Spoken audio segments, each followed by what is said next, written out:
मंडळी, मी आरती स्वागत करते आहे तुमचं माझ्या YouTube चॅनलवरती, ज्याचं नाव आहे आरतीशानी मम्मा।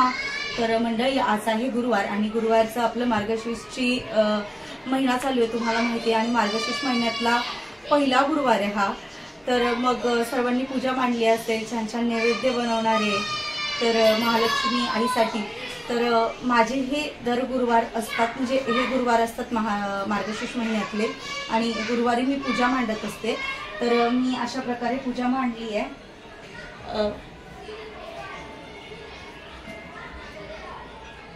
तर इकडे मी आईचा कलश तयार केला आहे आणि आईला मस्त दागिने घातलेत, मंगळसूत्र, त्याच्यानंतर हे 5 देवांची माळ, म्हणजे त्याला त्याचं नाव नाही मला माहिती, पण ते एक आहे नाही म्हणजे असं हार टाईप, ते पण घातले, नथ घातले, कानातले घातले, आईला वेणी, मुकुट, त्याच्यानंतर चुनरी आहे आणि कलशासोबत ते बांधायला वस्त्र असतं ते पण आईला घातलंय मी। मागे 5 पानं लावलेली आहेत। इकडे माझ्याकडे महालक्ष्मीचा मोठा फोटो आहे, तो ठेवलाय।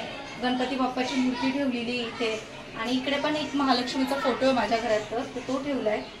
पोथी आहे, ओटीचं सामान ठेवलंय, दूध आहे, हळदी कुंकवाचा करंडा आहे, धूप लावलंय, मस्त समई चालू आहे, 5 फळं ठेवली आहे पूजेला।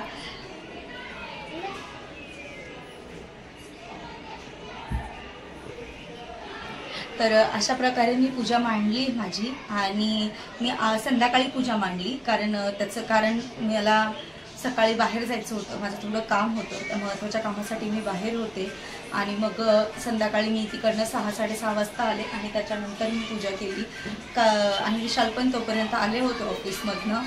तर मग माझी संध्याकाळी पूजा झाली। नेहमी माझी संध्याकाळी पूजा नाही होत, माझी सकाळीच पूजा होते, पण आज संध्याकाळी झाली आहे। आणि काय नाही, तुम्हाला तर माहिती आहे, जे वर्किंग वुमन असतात त्यांना संध्याकाळी पूजा करायला जमते, तर मग संध्याकाळी पूजा केली तरी पण चालते, संध्याकाळचा पण मुहूर्त असतो।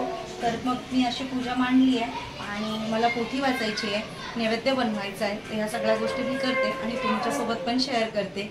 तर कशी वाटली पूजा ती मला कमेंट सेक्शनमध्ये नक्की सांगा, आणि याच्यामध्ये काही जर तुम्हाला राहिल्यासारखं वाटत असेल तर ते पण मला कमेंट सेक्शनमध्ये सांगा।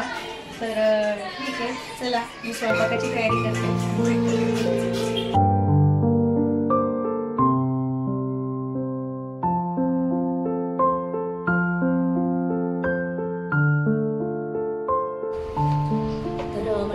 पोथी वाचून झालेली आहे, तर मी पाहिलं। मंडळी, माझे स्वयंपाक झालेला आहे। इकडे मी वरण, भात, मेथीची भाजी, शिरा आणि मी चपात्या करते। या व्यतिरिक्त पापड फ्राय करेन, मिरची फ्राय करून घेईल, आणि नैवेद्य दाखवायचं आहे मला।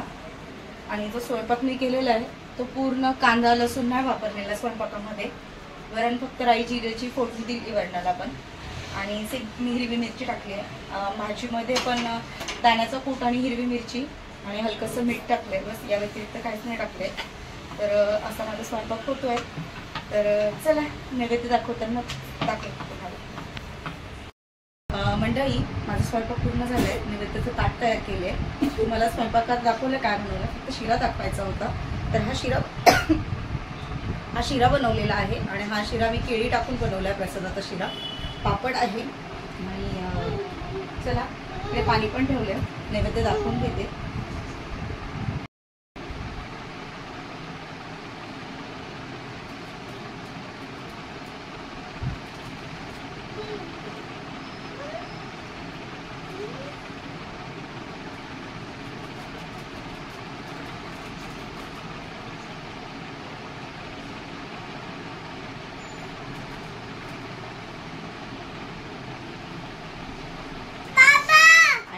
अजून हळदी कुंकवाचा जो करंडा होता तो पण मी याच्यामध्ये ठेवलाय, आणि यासोबतच गाईचा पण नैवेद्य साईडला काढलाय। तर इकडे गाईचा पण नैवेद्य साईडला काढून घेतलाय, आणि विशालला सांगेल की गाईला देऊन ये म्हणून। आणि आता मी म्हणजे झालंय माझं सगळं करून, आणि जेवायला बसतो थोड्या वेळातच, तर चला जेवायला घेतो आणि बोलतो तुमच्यासोबत। मंडळी, तुम्ही पाहिलं आज गुरुवारची संध्याकाळी मी तुमच्यासोबत शेअर केली पूजा, या व्यतिरिक्त अजून नैवेद्य बनवला, नैवेद्य दाखवला, आणि आमचं जेवण वगैरे झालं आहे। स्वयंपाक खरंच छान झाला होता, स्वयंपाकामध्ये कांदा लसूण नव्हता, त्याच्यामुळे त्याची थोडी चव वेगळी येत होती आणि असे कधीतरी ह्या चवीचं खायला पण छान वाटतं. नेहमी तर आपण कांदा लसूण या सगळ्या गोष्टी वापरूनच स्वयंपाक करत असतो, पण मग अशी चव पण छान लागते भाजीची, वेगळी थोडीशी, सिंपल असते. खरं तर मला खरंच छान वाटली मेथीची भाजी वगैरे खायला. आणि तुम्हाला पूजा कशी वाटली, आजचा गुरुवार कसा वाटला, मला हे कमेंट सेक्शनमध्ये नक्की सांगा. आणि व्हिडिओ आवडला असेल तर व्हिडिओला लाईक करा, शेअर करा आणि सबस्क्राईब करायला अजिबातच विसरू नका. बाय.